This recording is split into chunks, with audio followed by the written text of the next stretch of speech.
नमस्कार साथियों, मैं महेंद्र कुमावत हिंदी विद महेंद्र कुमावत चैनल पर सभी का स्वागत करता हूं, अभिनंदन करता हूं। साथियों, पिछली क्लास के अंदर हमने चालू किया था वर्ण, और वर्ण में हमने ध्वनि देखी थी, वर्ण देखा था, अक्षर देखा था, समझ के बाद और शब्दों तक पहुंच गए थे। तो साथियों, हो जाओ तैयार और सभी लोग अब इस चैनल को लाइक करो, शेयर करो, सब्सक्राइब करो, क्योंकि मैं यहाँ पर कंटिन्यू आपको लगातार छोटे छोटे वीडियो लेकर आ रहा हूँ और पूरी व्याकरण आपको मतलब क्रमबद्ध रूप से आपको उपलब्ध करा रहा हूँ। तो सभी लोग इसको लाइक करें, शेयर करें, हिंदी विद महेंद्र कुमार चैनल को। और अब ध्यान दें आगे। एक बार मैं सभी को राम राम, नमस्कार, जय माता दी की जय श्री राम सभी को करता हूँ। और इन्हीं शुभकामनाओं के साथ माँ शारदे को नमन करते हुए चलते हैं। तो हमने पिछली क्लास के अंदर साथियों देखा था कि शब्द, वहां तक हमने छोड़ दिया था कि शब्द दो प्रकार के होते हैं। शब्द कितने प्रकार के होते हैं साथियों? दो प्रकार के होते हैं। शब्द कितने प्रकार के होते हैं? दो प्रकार के होते हैं। एक सार्थक होता है और दूसरा निरर्थक होता है। समझ गए बात?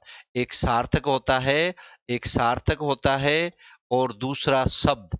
ध्यान देना, शब्द दो प्रकार के बताए थे हमने। शब्द दो प्रकार के बताए थे हमने, एक सार्थक है और दूसरा निरर्थक। ध्यान देना, एक सार्थक है और दूसरा निरर्थक। एक सार्थक बताया था और दूसरा हमने बताया था निरर्थक। दूसरा हमने क्या बताया साथियों? निरर्थक। सार्थक हमारा होता है स प्लस अर्थक, स प्लस अर्थक अर्थात अर्थ के साथ। समझ गए बात? निरर्थक होता है निर प्लस अर्थक, निर प्लस अर्थक, निरर्थक। समझ गए बात? अर्थात निर प्लस अर्थ बिना अर्थ का। तो अब इसमें संधि पूछे तो हमने बताया भी था, निह प्लस अर्थक अर्थात विसर्ग संधि करनी है। हमने अच्छी तरह आपको बताया था, क्योंकि विसर्ग का र हो जाता है। विसर्ग संधि, विसर्ग संधि, विसर्ग संधि, विसर्ग संधि। क्लियर? विसर्ग संधि ये यहां पर हो गया और यहां पर कोई संधि नहीं है। तो सार्थक में जैसे हमने कह दिया सार्थक है, सार्थक के अंदर हमने कह दिया चाय वाय, जैसे हमने क्या कहा जी? चाय। तो निरर्थक क्या बना जी? वाय। समझे? इधर हमने कहा खाना और इधर क्या कहा साथियों? वाना। समझ गए? इधर क्या कहा? वाना। क्लियर? इधर हमने कहा कलम, कलम, और इधर हमने कह दिया वलम। समझिए बात? तो शब्द तो ये भी बन गए, परंतु ये साथियों क्या है? निरर्थक शब्द है। क्या है जी? निरर्थक शब्द है। क्लियर? तो यहां तक हमने बता दिया था। अब आगे चलते हैं। परंतु कबीर जी ने एक बात कही थी, वो मैं मतलब बताना चाह रहा हूं। कबीर जी ने ये कहा है कि जीवन में अर्थात इस सृष्टि में कोई भी चीज निरर्थक नहीं है।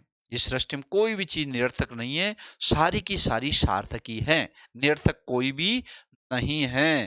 परंतु शब्दों की दृष्टि से व्याकरण में कहा गया है कि शब्द दो प्रकार के होते हैं, एक सार्थक एक निरर्थक। निरर्थक हमारे काम में नहीं आता है, सार्थक ही हमारे काम आता है। शब्दों की दृष्टि से दो प्रकार। बाकी कबीर जी ने कहा कि कोई भी चीज निरर्थक नहीं होती। कैसे? उन्होंने एक दोहा मतलब के माध्यम से बताया उन्होंने कबीर जी ने, और कहा, क्या कहा? ध्यान से सुनेंगे। कबीर जी ने एक छोटे से तिनके का उदाहरण लेकर बताया। छोटे से तिनका, छोटा सा तिनका, छोटा सा तिनका।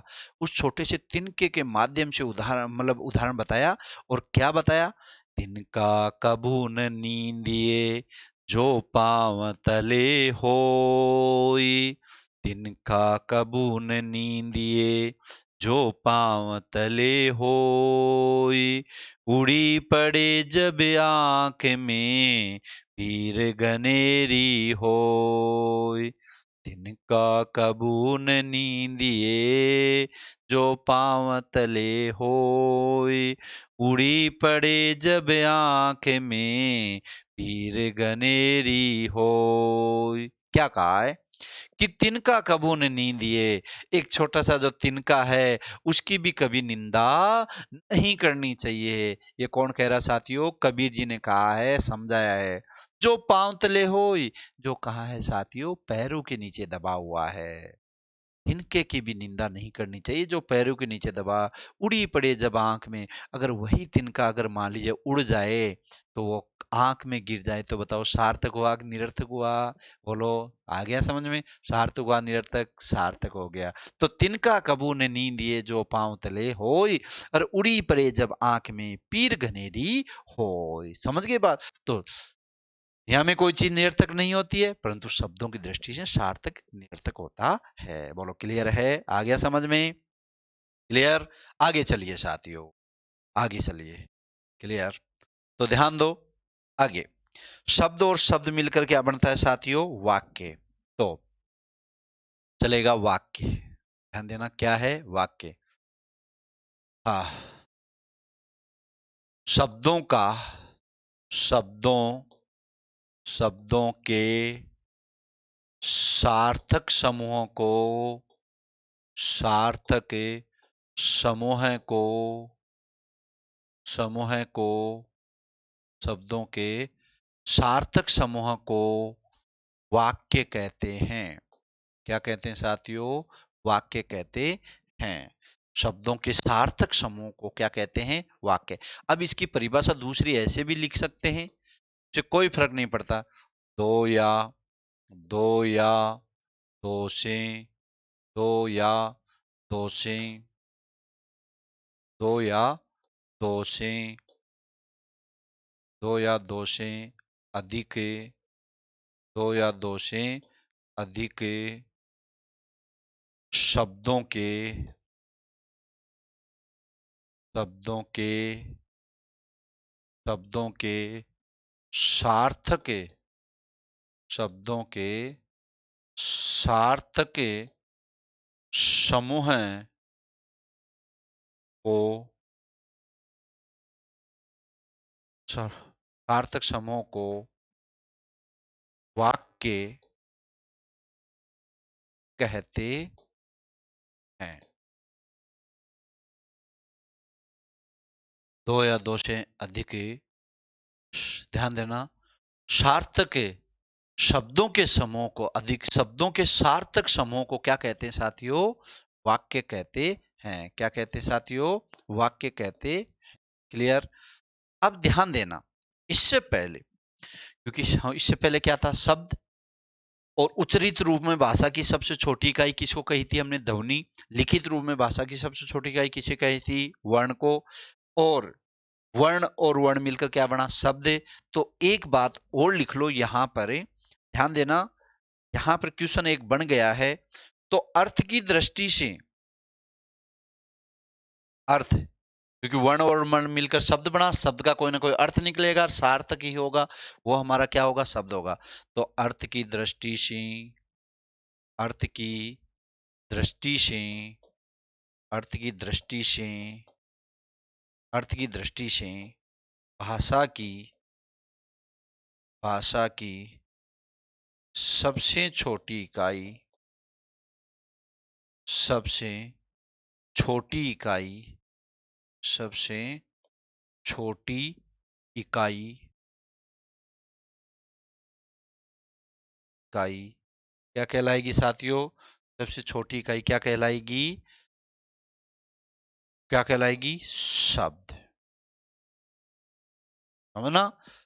अर्थ की दृष्टि से भाषा की सबसे छोटी इकाई क्या कहलाएगी? क्योंकि अर्थ, और अर्थ उसका कोई ना कोई अर्थ तो निकलेगा, इसलिए अर्थ की दृष्टि से भाषा की सबसे छोटी इकाई क्या कहलाएगी साथियों? शब्द। अब आगे ध्यान देंगे, तो शब्द और शब्द मिलकर क्या बना हमारा? वाक्य। तो वाक्य भावों की दृष्टि से, भावों की दृष्टि से भाषा की सबसे छोटी इकाई, भावों की दृष्टि से, ध्यान देना, भावों, विचारों, भावों की दृष्टि से, भावों की दृष्टि से भाषा की, भाषा की सबसे छोटी इकाई, छोटी इकाई, भावों की दृष्टि से भाषा की सबसे छोटी इकाई, बोलो क्या कहलाएगी साथियों? क्या कहलाएगी? वाक्य। भावों की दृष्टि से भाषा की सबसे छोटी इकाई क्या है साथियों? वाक्य। क्या है? वाक्य। समझ गए बात? भावों की दृष्टि से भाषा की सबसे छोटी इकाई क्या कहलाएगी? वाक्य। और शब्दों अर्थ की दृष्टि से भाषा की सबसे छोटी इकाई क्या कहलाएगी साथियों? शब्द। क्लियर है? ये है हमारा शब्द, ये है वाक्य। यहां तक हमारा हो गया। अब ध्यान देना, सबसे पहले वर्ण, ध्वनि, ध्वनि से हमारा बना वर्ण, वर्ण से वर्ण अक्षर एक होते हैं, और अक्षरों से मतलब वर्णों से हमारा क्या बना? शब्द। और शब्द से हमारा साथियों क्या बना है? वाक्य। बोलो क्या बना है? वाक्य। शब्द से क्या बना? वाक्य।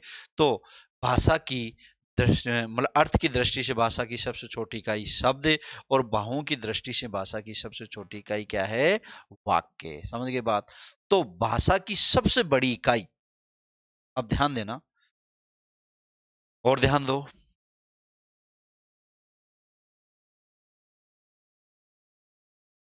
भाषा की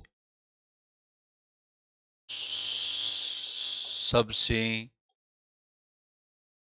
बड़ी, भाषा की सबसे बड़ी इकाई, बोलो क्या कहलाएगी? वाक्य। भाषा की सबसे बड़ी इकाई क्या कहलाएगी साथियों? वाक्य। भाषा की सबसे बड़ी इकाई क्या है? वाक्य। तो भाषा की, भाषा की पूर्ण एवं, भाषा की पूर्ण एवं परिपक्व इकाई विद्वानों ने, विद्वानों ने भाषा की पूर्ण एवं परिपक्व इकाई विद्वानों ने माना। बोलो किसको माना साथियों? वाक्य को। ध्यान देना, भाषा की सबसे बड़ी इकाई हमारी क्या कहलाएगी? वाक्य। तो भाषा की पूर्ण एवं परिपक्व इकाई विद्वानों ने किसको माना? वाक्य को ही माना। बोलो किसको माना? वाक्य को ही माना। क्योंकि विचारों का जो आदान जो प्रदान होता है वो किसके माध्यम से होता है साथियों? वाक्य के माध्यम से होता है। इसीलिए विद्वानों ने भाषा की पूर्ण एवं परिपक्व इकाई वाक्य को ही माना है। क्लियर? तो आपसे पूछ लिया जाए तो भाषा की सबसे बड़ी इकाई, समझ गए बात? भाषा की सबसे बड़ी इकाई वाक्य, भाषा की सबसे छोटी इकाई बोलो क्या कहलाएंगे? वर्ण। तो और लिखो, ध्यान देना,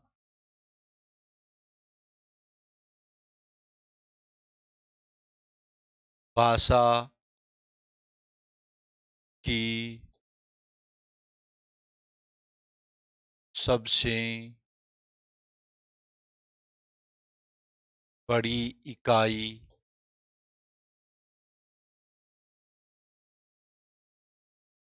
भाषा की सबसे बड़ी इकाई बोलो वाक्य।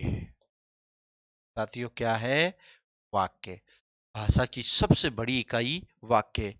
तो ऐसे पूछ लिया जाए, ध्यान देना, ऐसे पूछ लिया जाए भाषा की सबसे छोटी इकाई, भाषा की सबसे, सबसे छोटी इकाई,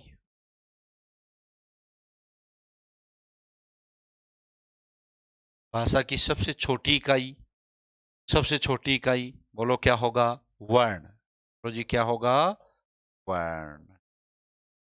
तो क्या होगा? वर्ण। क्लियर है? तो साथियों यहां तक समझ रहे बात?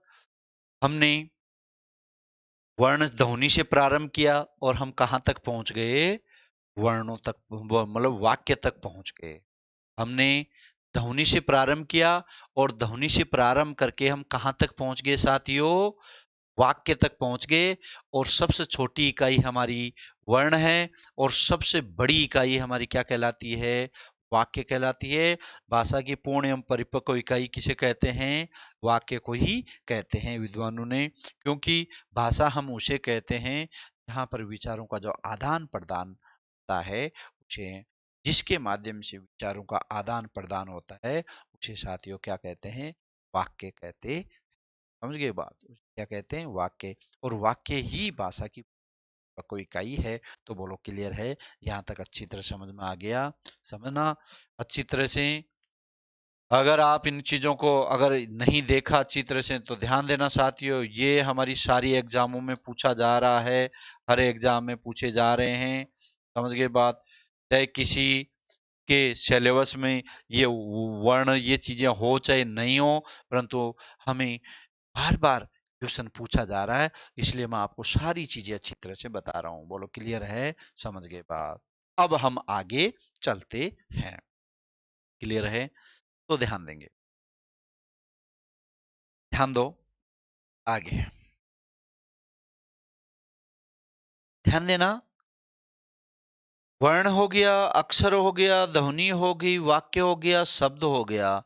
अब हम आगे चलते हैं कि सबसे पहले कौन से वर्ण की उत्पत्ति हुई। समझ गए बात? तो यहां से प्रारंभ कर रहे हैं, तो ध्यान देंगे साथियों। ये लो जी, देखो, सबसे पहले सबसे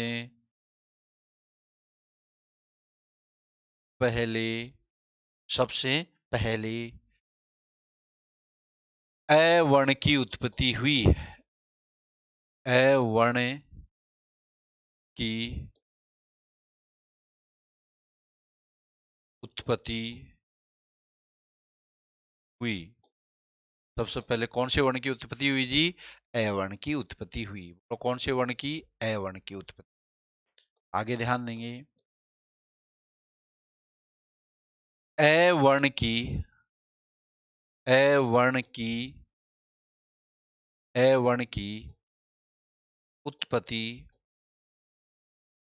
अ वर्ण की उत्पत्ति ब्रह्मा की ब्रह्मा की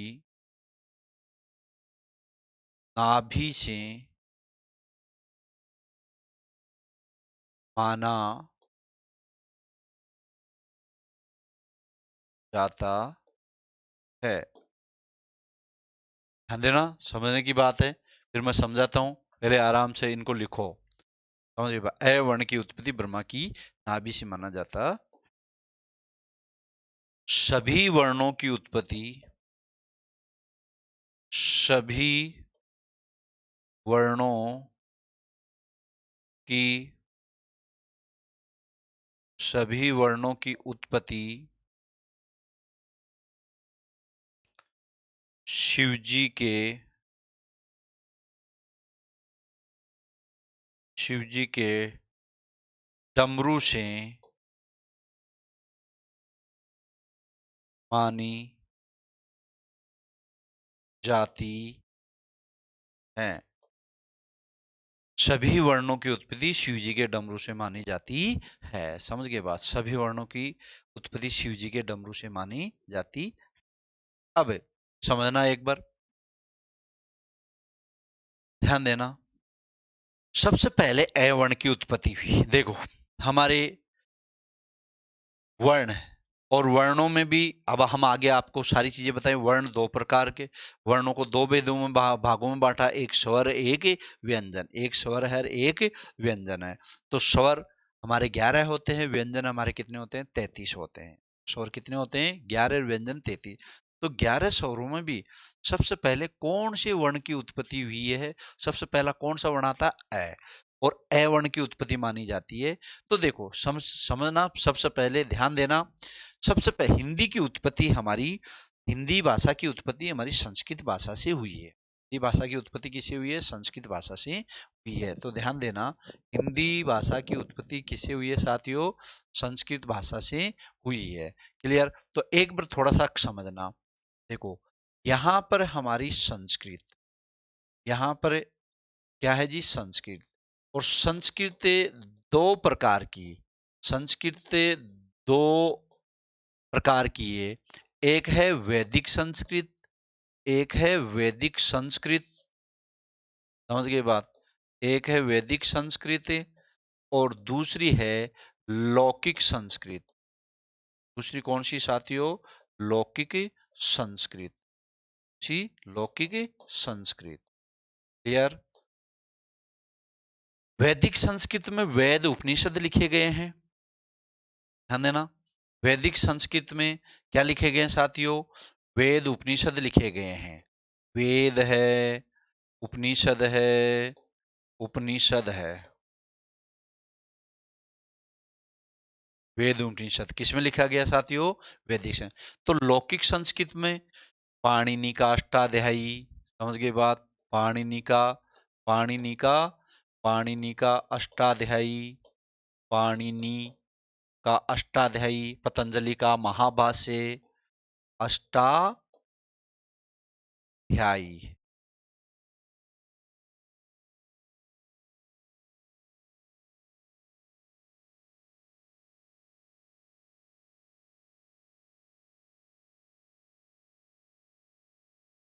अष्टाध्यायी, पाणिनि का अष्टाध्यायी, समझ गए बात। पाणिनि का अष्टाध्यायी, पतंजलि का महाभाष्य। तो देखो, पहले संस्कृत संस्कृत से वैदिक संस्कृत और लौकिक संस्कृत, अब ये तार्किक विषय है। कुछ विद्वान कह रहे हैं पहले लौकिक संस्कृत है, कुछ कह रहे हैं पहले वैदिक संस्कृत है, उसमें अपन को नहीं जाना है। तो लौकिक संस्कृत में हमारा अष्टाध्यायी पतंजलि का महाभाष्य, उसी से हमारी हिंदी की व्याकरण। तो लौकिक संस्कृत से हमारी कौन सी भाषा निकली साथियों? पाली भाषा। बोलो कौन सी भाषा? पाली। और पाली से कौन सी? प्राकृत। बोलो जी कौन सी? प्राकृत। और प्राकृत से कौन सी भाषा निकली साथियों? अपभ्रंश। बोलो कौन सी? अपभ्रंश। बोलो जी कौन सी? अपभ्रंश। कौन सी भाषा? अपभ्रंश। समझिए बात। अपभ्रंश में हमारे 27 भाषाएं हैं, परंतु उनमें प्रमुख रूप में शोर सेनी, अर्धमागधी और मागधी, और शोर सेनी का ज्यादा मतलब से हमारी हिंदी निकली। तो शोर सेनी, अर्धमागधी और मागधी, लहंदा, टक, ब्राह्मण, महाराष्ट्र, ये 7 प्रमुख है।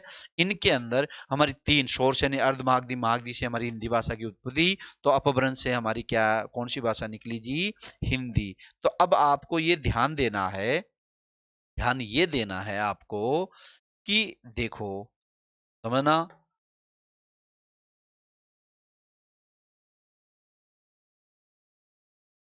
ध्यान ये देना है कि हिंदी ये उत्पत्ति हुई तो ये किससे हुई? लौकिक संस्कृत से। समझे बात।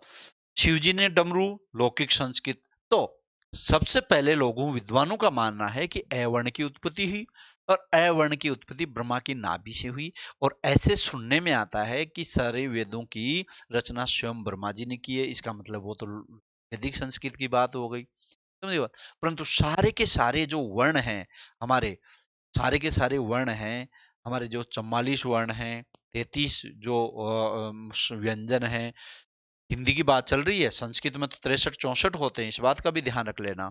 तो उनकी उत्पत्ति सारे के सारे शिव जी के डमरू से मानी जाती है। और शिव जी ने 14 बार उस डमरू को बजाया, उसको माहेश्वरी सूत्र कहते हैं। और उसी के अंदर हमारे सारे के सारे वर्णों की, उसी डमरू से सारे के सारे वर्णों की उत्पत्ति मानी जाती है। तो बोलो, शिव जी के डमरू से हमारे सारे वर्णों की उत्पत्ति मानी, सभी वर्णों की उत्पत्ति शिव जी के डमरू से मानी जाती है। तभी तो कहा गया था, पाणिनि जी ने श्लोक कहा था, ऋतावसाने नटराज राजो ननाद ढक्खा नव पंच बारम उदरतु काम सनकादिशिदान एतर्त विमर्शे शिव सूत्र जालम। शिव जी को प्रणाम करता हूं। समझ गए बात। शिव जी ने 14 बार उस डमरू को बजाया तो 14 सूत्र निकले। उसको माहेश्वरी सूत्र कहते, क्योंकि माहेश्वरी किसे कहते? शिव जी को। तो उसी से पूरी की पूरी व्याकरण हमारी बनी है, ऐसा ग्रंथों में लिखा हुआ है। समझ गए बात। तो हिंदी, सारे के सारे सभी वर्णों की उत्पत्ति शिव जी के डमरू से मानी जाती। क्लियर? चलो जी। तो सबसे पहले अ वर्ण की उत्पत्ति हुई, और अ वर्ण की उत्पत्ति कहां से मानी जाती है साथियों? ब्रह्मा की नाभि से मानी जाती है। और सारे वर्णों की उत्पत्ति किससे मानी जाती है? शिव जी के डमरू से मानी जाती है। लौकिक संस्कृत की बात है। क्लियर? आगे चलिए, आगे चलिए। अब सब वर्ण की तो हो गई, परंतु सबसे पहला शब्द, वे कौन से शब्द शब्द की उत्पत्ति मानी गई है? वर्ण तो हो गया, परंतु सबसे पहले कौन से शब्द की उत्पत्ति मानी गई है? क्लियर है? तो आपको ध्यान देना है। सर्वप्रथम, समझ गए बात? सर्वप्रथम, सर्वप्रथम, सर्वप्रथम ओम शब्द की, सर्वप्रथम ओम शब्द की उत्पत्ति हुई। सर्वप्रथम कौन से शब्द की उत्पत्ति साथियों? ओम शब्द की। अब आप कहोगे गुरुजी ओम शब्द कैसे हुआ? ध्यान दे लेना, लौकिक संस्कृत के अंदर ओम प्लुत को ओम को प्लुत स्वर मानते हैं। लौकिक संस्कृत के अंदर ओम को प्लुत स्वर मानते हैं, परंतु हमारे वो वैदिक संस्कृत, सॉरी लौकिक नहीं, वैदिक संस्कृत में ओम को प्लुत स्वर मानते हैं। लौकिक संस्कृत में हमारे ओम को प्लुत स्वर नहीं मानते हैं, क्योंकि इनका प्रयोग केवल और केवल वैदिक संस्कृत में ही हुआ है। का प्रयोग केवल और केवल किस में हुआ साथियों? वैदिक संस्कृत में ही हुआ है। किसका? ओम। परंतु ओम हमारा शब्द है, तो देखो ओम जो शब्द है इसके अंदर 5 ध्वनियां है, और जिसमें एक से अधिक अगर ध्वनि हो जाती है तो वो शब्द माना जाता है। क्लियर है? ऐसा मतलब हमने देखा है, तो अभी पढ़ा भी है। तो ओम शब्द माना गया है।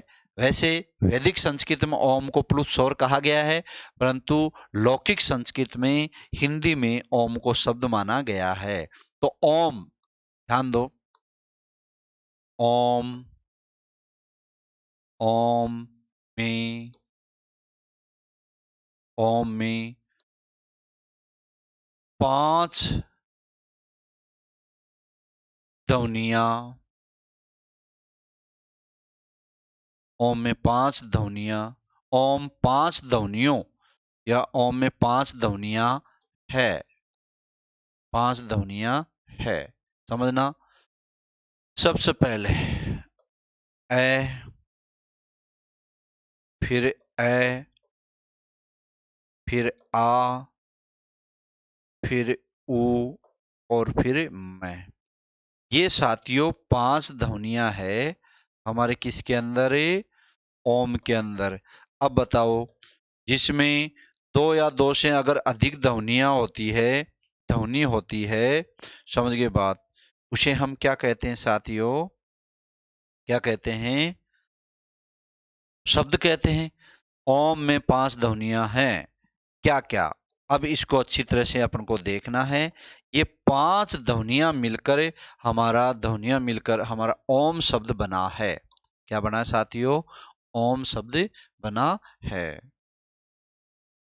तो ए का, ए जन्मा, ए जन्मा, ए शरीरा,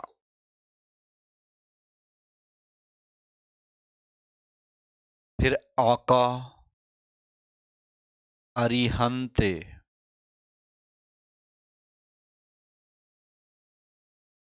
अरिहंत,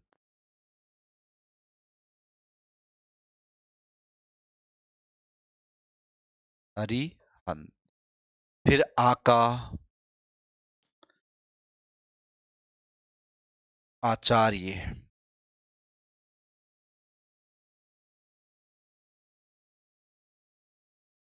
फिर ओका,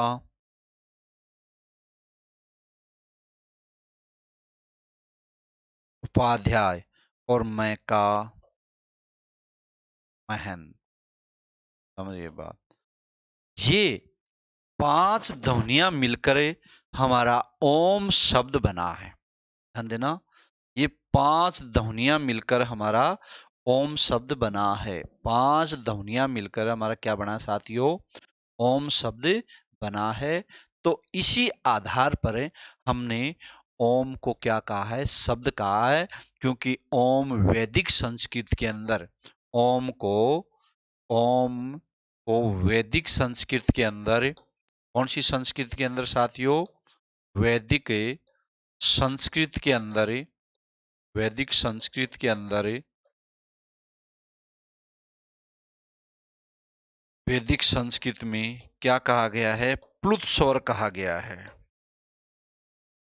प्लुत स्वर हो ना। ओम वैदिक संस्कृत में प्लुत स्वर। ओम को वैदिक संस्कृत में क्या कहा गया साथियों? प्लुत स्वर कहा गया है। ओम को वैदिक संस्कृत में क्या कहा गया है? प्लुत कहा गया। कि क्लियर? अब देखो, ओम अजन्मा, ऐसे ओम को एक ब्रह्मा का स्वरूप माना जाता है। तो ब्रह्मा जी का जन्म, और जिनका शरीर होता है उनका जन्म होता है। तो अजन्मा शरीरा अर्यंत, जिसकी कोई हत्या नहीं कर सकते, आचार्य विद्वान, उपाध्याय, विद्वान से थोड़ा कम शिक्षा, उपाध्याय, और महंत आध्यात्मिक चीजों से जुड़ा हुआ, ये सारी की सारी ये ध्वनियां मिलकर, समझिए बात, ये सारी की सारी ध्वनियां मिलकर फिर फिर आ, फिर ऊ, फिर मैं मिलकर हमारा ओम शब्द की उत्पत्ति हुई है। बोलो क्लियर है? समझ गए बात? बोलो, यहां तक हमारा क्लियर है?